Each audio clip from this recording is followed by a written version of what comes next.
revolusioner, dan pemikir brilian dalam sejarah Indonesia, satu nama ini harus disebut dengan rasa hormat yang dalam, yaitu Tan Malaka. Beliau bukan sekadar pahlawan nasional yang namanya sekilas muncul di lembar buku sejarah, lalu dilupakan seperti catatan kaki.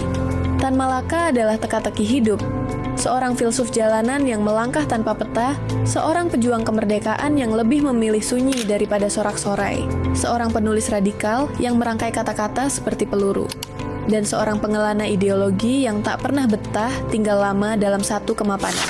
Dilahirkan di Ranah Minang, Sumatera Barat, tahun 1897, hidup Tan Malaka bagaikan arus sungai yang deras, liar, penuh jeram, tapi selalu mengalir ke satu tujuan, yaitu kemerdekaan yang sejati. Dia pernah menjadi buruh tambang di luar negeri, guru bagi anak-anak tertindas, buronan di banyak negeri, diplomat bayangan yang bergerak di lorong-lorong gelap politik dunia, hingga akhirnya pendiri partai yang memperjuangkan suara rakyat kecil. Namun lebih dari semua itu, Tan Malaka adalah suara hati nurani zaman. Seorang pemikir bebas yang ingin membebaskan Indonesia bukan hanya dari rantai kolonialisme, tapi juga dari belenggu tak terlihat, yaitu perbudakan pikiran. Kita, sebagai bangsa, berutang banyak kepada warisan gagasan Tan Malaka.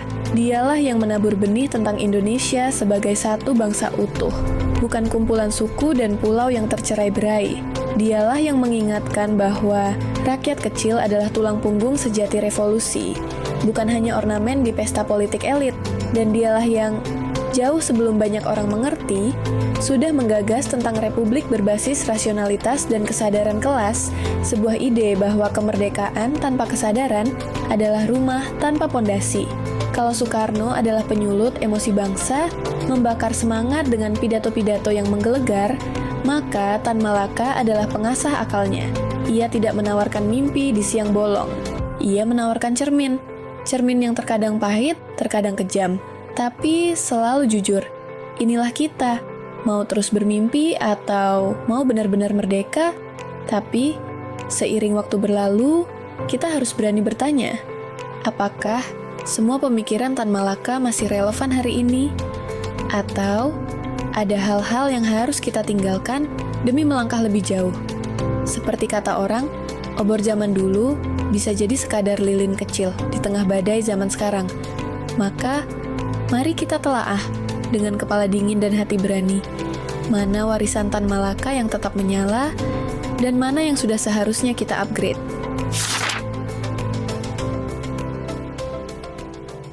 Zaman dulu, orang yakin hidupnya bisa berubah cuma dengan baca mantra, minum air kembang 7 rupa, atau nungging di bawah pohon sambil nunggu wangsit.